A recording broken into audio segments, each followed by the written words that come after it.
তোমরা স্ক্রিনে দেখতে পাচ্ছ 10,40 এবং 50 এর চতুর্থ সমানুপাতি কত।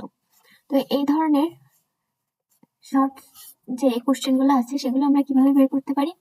দেখো, সমানুপাতির নিয়ম অনুসারে আমরা বলতে পারি 10 সমানুপাতি 40, ডাবল সমানুপাতি 50 এবং চতুর্থ সমানুপাতি যেহেতু বের করতে বলেছি সেহেতু এটাকে আমরা x ধরে নেব। তোমরা সকলেই জানো সমানুপাতি মানে কি ভাগ, তাহলে 10 ভাগ 40 ইকুয়াল টু 50 ভাগ x।